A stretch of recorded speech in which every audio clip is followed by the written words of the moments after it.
Duke men's basketball is back in the win column once again. Last night, the Blue Devils pick up a 75-73 victory over the Wake Forest team in Dinkins, and now we get set for the finest rivalry in all of college basketball. Coming up on Saturday, Duke versus UNC. We talk about all of that and more here today on Locked On Blue Devils. Hi, everybody. Dick Vitale. Hey, make sure you listen, man, to Locked On Blue Devils with J.J. Jackson. He's awesome, baby. You are Locked On Blue Devils, your daily podcast on the Duke Blue Devils, part of the Locked On Podcast Network, your team every day.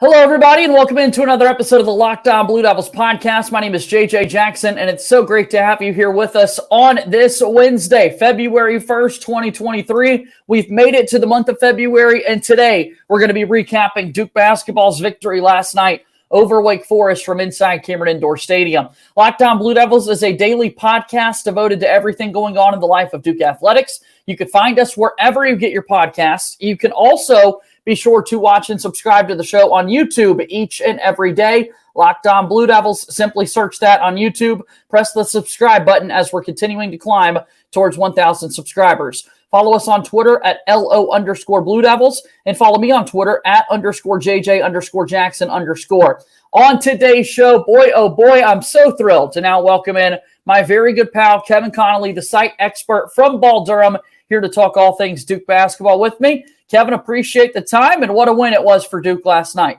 Yeah, we were just talking off air a little bit. It felt dominant. It looked like they were in cruise control. And then all of a sudden you looked up at the scoreboard and Wake Forest had a chance to make it a 3-point game with less than 90 seconds to go. It's great to talk about back-to-back wins now for the Blue Devils because since we last spoke, Duke, of course, played Georgia Tech in Atlanta. We didn't know about Tyrese Whitehead. Quite frankly, Kevin, we're talking in the aftermath of the Virginia Tech game the last time you and I were on the podcast together, and we were not at all optimistic about the outlook on Whitehead. Things seem to be brighter for his chances to return for Duke basketball, but it really didn't even matter on Saturday either as the Blue Devils doubled up Georgia Tech, and they were able to win that game 86-43 in Atlanta. Yeah, I mean, that was a game Duke desperately needed. It was a game that I put on a column on Saturday morning saying this has to be a must-win. This has to be an easy must-win, and it was. I mean, Georgia Tech's not a good team. I think they're probably the second worst team in the ACC behind Louisville. Funny enough, those two teams played tonight in Kentucky, which is funny enough. But it was just dominant from Duke. I mean, every player on the floor made a positive impact. There was no negative things you could take away about it, and it came without Tyrese Whitehead, who again I think not just us, but everyone that was watching that game thought the worst. It looked like the worst.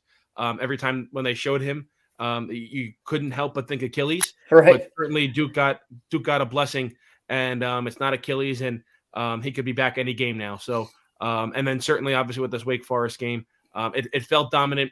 In the end, it wasn't dominant on the scoreboard, but again, it was still a very nice victory for Duke. Yeah, the spread going into it, as we talked yesterday, 8.5, which was a little bit eye-opening for many looking at how Duke had played of late. And that was fair for the majority of the game to be about that margin for Duke and Wake Forest. Looking at last night's game in particular, again, it ends up being 75-73 in favor of the Duke Blue Devils, but they had quite a big lead for the majority of the second half, Kevin, until those final 3, 4, 5 minutes.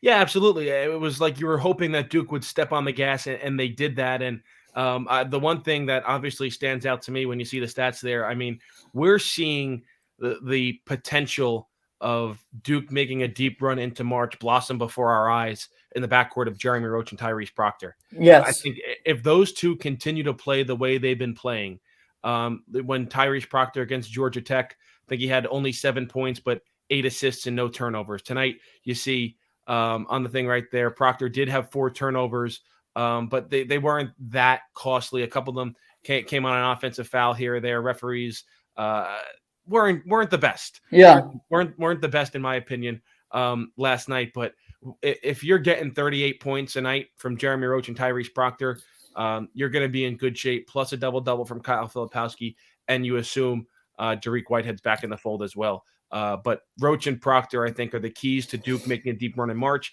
and you finally see them playing well together on the court. Roach finished one shy of his career high. Best outing he's ever had as a Blue Devil. He scored 22 on a couple of different occasions. He had 21 last night in the win against Wake Forest.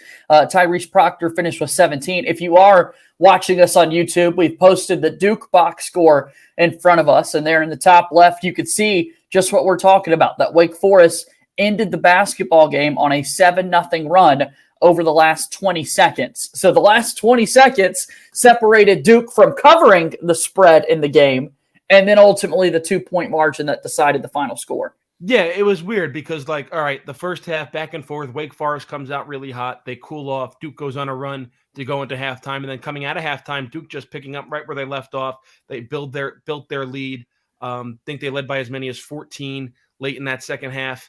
And then, Wake Forest, all right, all of a sudden they started to make some shots. Duke maybe taking their foot off the gas a little bit. And with, I think, 1:23 to go, Wake had a chance to make it a 3-point game. And then they missed a free throw. Shire called timeout. And Duke, they had a good closing punch. They went back up close to 10 points in that final minute. And then, like you just said, now those last 20 seconds, it was all right, the game's over. And I guess technically it was because Wake Forest needed a 9-0 run in 21 seconds, yeah. I guess. But no, the scoreboard doesn't show it, but I think this was a real dominant effort from Duke tonight. What a win it was for Duke. Again, final score 75-73. The Blue Devils now get set to take on North Carolina coming up on Saturday. That game will also be played from inside Cameron Indoor Stadium. We'll get set. We'll take our first break of today's program, but when we come back, we've got plenty more to discuss ahead of the pretty big matchup between Duke and UNC, and we do that in just a moment here on Locked On Blue Devils. Locked On Blue Devils here today is brought to you by our friends over at FanDuel, our brand new presenting betting sponsor for the Locked On Network. This is America's #1 sports book. We're so excited about this. If you are brand new, you'll want to hear about this. Download FanDuel now so you can bet Super Bowl 57 with a no-sweat first bet. You'll get up to $3,000 back in bonus bets if your first bet doesn't win. FanDuel lets you bet on everything from the money line to point spread to who will score a touchdown. That's pretty awesome. Again, you don't need to sweat this one out. It's your first bet. No matter what, you're going to get $3,000 back in bonus bets if your first bet does not win for Super Bowl 57 between the Chiefs and the Eagles. So join FanDuel today at FanDuel.com/lockedon to claim your no-sweat first bet on Super Bowl 57. That's FanDuel.com/lockedon. Make every moment more with FanDuel, the official sportsbook partner of the NFL.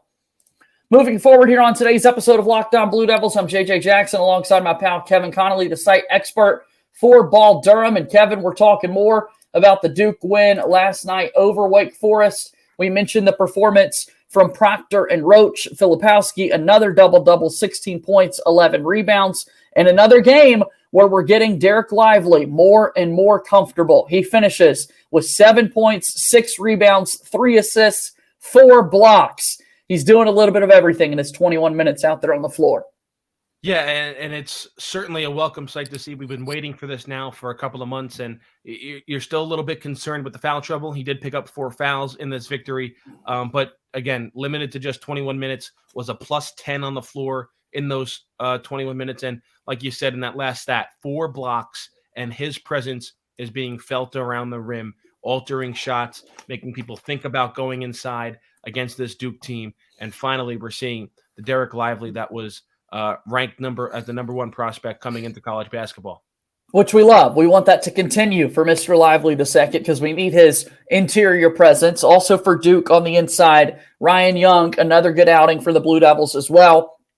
In 19 minutes, finishes with 9 points, did finish -3 when you're looking at the plus-minus stat there, but rebounding the basketball well is something that he's done every single time that he's been on the floor. And what a lot of people are talking about, the Filipowski and Ryan Young combination, passing the basketball amongst one another, has been really impressive. Yeah, it has been. And I think they have a good 2-man game set up because Filipowski does have that outside game, or that ability to have an outside game. Derek Lively showed it in high school, didn't show it at all so far in college, but the last 2 games, he's taking 3-pointers. I think he went 1 for 2 against Georgia Tech. He attempted another one here tonight. So it's not like you want to see Derek Lively taking 7 threes in a game like Tyrese Proctor did, or 4 threes like Kyle Filipowski did, but you want him to show defenses and opponents that he has that arsenal in his game, and they have to respect that and defend that to give room for other players down low to work. Tonight was one of the best three-point shooting nights for another young freshman for Duke and Tyrese Proctor. We mentioned the 4 3-point makes that Roach had against Georgia Tech on Saturday. Last night, Tyrese Proctor goes 3 of 7 from three-point range. That is the shooting that we've been looking for from Proctor. Yeah, and that's what everyone kind of highlighted coming into Duke, was his playmaking ability and his three-point shooting. And we saw flashes of his playmaking ability more often than we saw in his three-point shooting. But it feels like that three-pointer that tied the game against Virginia Tech might have turned a switch on for him, or flipped the switch on for him, because they didn't really need his three-point shooting against Georgia Tech. That's a good thought. Yeah, I like that. And now he's going 3 for 7 against Wake Forest. So maybe that three-pointer that tied the game against Wake Forest, albeit in a loss, and he missed a few seconds later the potential go-ahead 3 on a really broken play and rush scenario. But maybe that three-pointer that tied the game against Wake Forest got his confidence going.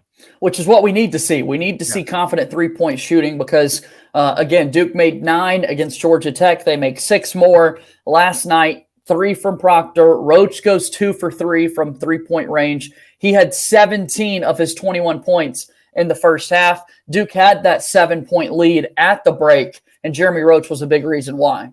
Yeah, I mean, he was cooking everything up in that first half. Felt like he couldn't miss, was stuck on automatic, all the cliches you could possibly use for Jeremy Roach. But that's what you've been hoping for. That's what you've been looking to see. He finally looked healthy. I know he went out in that second half, looked like he got hurt, but came back in. It might have been like a finger. They might have just went to the bench and dislocated his finger, and they popped it right back in or something like that. But certainly it was good to see. And from your junior captain, you've been waiting for it ever since he got that toe injury. It's been there in flashes against Ohio State and against Iowa, and then you really haven't seen it that much in ACC play. But this was vintage Jeremy Roach. This was Jeremy Roach everybody expected to see when he announced he was coming back to Duke last April. And we need to see this Jeremy Roach moving forward, especially ahead of the game coming up on Saturday. We're going to get to that UNC game in just a moment. Talking about the bench production, though, just 9 Blue Devils play in this one. Of course, Whitehead does not play at all, but it is not out of the possibility that we see Dariq Whitehead suit up and get some run for the Blue Devils against UNC coming up on Saturday. Young is the only player to score for Duke off the bench. Jacob Grandison is the only other player that took a shot. Just 5 total shot attempts from the Blue Devils when you look at the 4 guys coming off the bench. And Jalen Blakes, Jacob Grandison, 4 minutes for Jaden Shute, and then Ryan Young, as we said, 3 of 4 from the floor to go along with 9 points.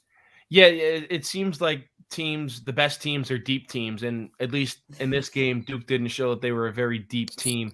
The one concern I have outside of the scoring output from everyone aside from Ryan Young was Jacob Grandison only played 10 minutes, and he was a -12 on the floor. I'm not the biggest fan of plus minuses, just because sometimes they're skewed. But in situations like this, in small sample sizes, seeing Derek Lively as a +10 in just 21 minutes and Jacob Grandison as a -12 in only 10 minutes. It tells you something. Yeah, those raise my antlers a little bit, and you're like, all right, something's up here. And maybe going back and watching the film and watching the game over again, you can find out what went wrong or what went right in those respective minutes. Going to need more, though, out of the bench against a team like North Carolina and moving forward, don't you think? Yeah, absolutely. And obviously, Dariq Whitehead plays a factor in that because I have a feeling he's going to be coming off the bench, especially in that first or second game back, depending. You would imagine he might be on a minutes restriction or something like that. But he would certainly bring a lift off the bench, or either one of the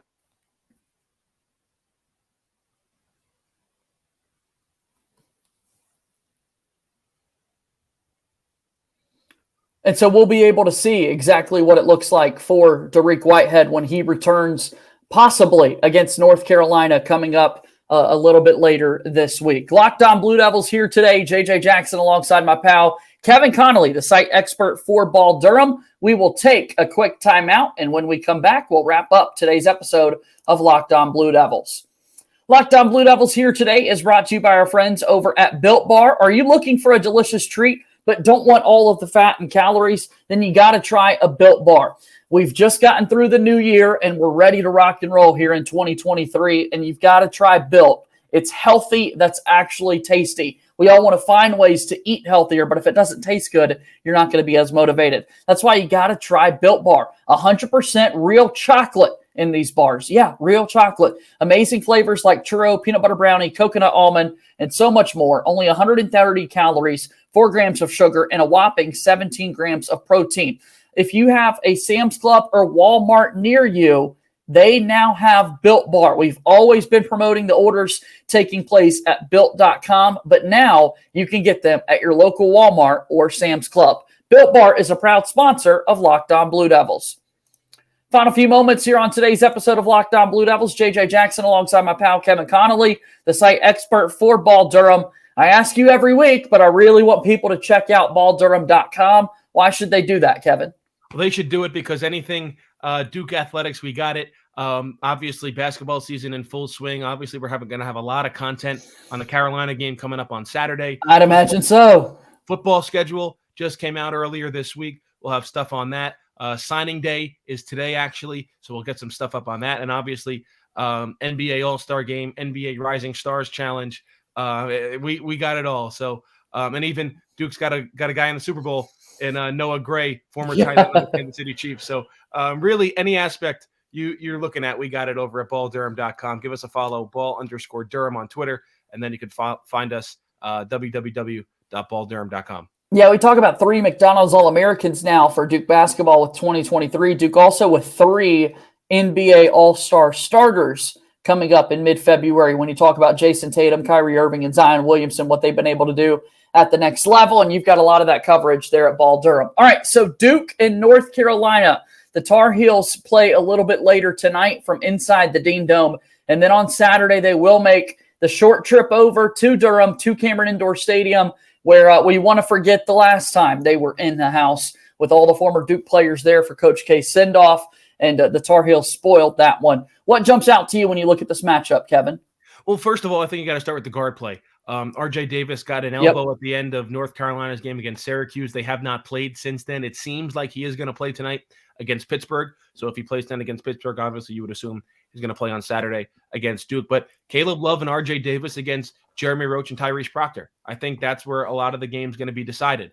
Obviously, you have to go down low, and a National Player of the Year candidate in Armando Bacot, who's given Duke fits. And I think he's going to continue to give Duke fits in this game because can Ryan Young really stay with him defensively? I have my doubts. Can Derek Lively really defend him without fouling? I have my doubts. And then who do you turn to? Kyle Filipowski. And I think that would take a lot out of him in this game. So it goes without saying. It's kind of obvious, but Duke has to find a way to slow down Caleb Love, RJ Davis, and Armando Bacot. Yes, they do. They've got to find a way to make that happen. I think they will, but that's going to be the big challenge, is having these guys step up, because you talk about these matchups and the epic rivalry that it is. It is the grandest rivalry in the sport. However, when you compare these two teams, North Carolina has by far and away the massive edge and advantage in experience when it comes to playing in this moment. The freshmen for Duke, they're going to be talking the next few days about getting to watch this game growing up and how much it means to now be a part of the rivalry. It's got to be totally different, though, when the lights turn on and the ball goes up in the air. Absolutely, and I think that's maybe the benefit for Duke, that this first game of this season is at home. Amen. And you're going to have to rely a lot on Jeremy Roach, because Jeremy Roach was in all those games last year in Carolina, and the game in Cameron in the Final Four game. So he's been on that bright stage as well, and he's going to have to show up big. The one thing I'll say I think maybe could be in Duke's favor, although I now that I'm thinking about it a little more, it might not be, is Leaky Black's one of the best defenders in college basketball. It's going to be interesting to see who Carolina puts on, or who Carolina, who's guarding. Yeah. Who he's guarding. Thank you for mentioning that. Is because in my head, how I'm thinking about it right now, it feels like he would guard Mark Mitchell. But as I've said many times this year on your podcast, Duke doesn't really feature Mark Mitchell, and he's not going to be on Tyrese Proctor or Jeremy Roach. So would he guard Kyle Filipowski? and Filipowski normally makes his hay down low, which I feel like would potentially negate Leaky Black as a defender, who is an outstanding defender overall, but mostly a perimeter defender. So it's going to be interesting to see what Hubert Davis does defensively with Leaky Black and who he has guarding. Yeah, and we talked about the Duke bench. North Carolina does not play much of a bench at all in this matchup. And then yesterday on the program, me and Josh Cox were talking a little bit about that Leaky Black dynamic with this game in particular. I would imagine that Filipowski could be a matchup there for Leaky. And I think the sentiment is you feel a little bit better from Leaky Black's perspective if you can keep Filipowski out on the perimeter, right? Utilizing your quickness and speed and length.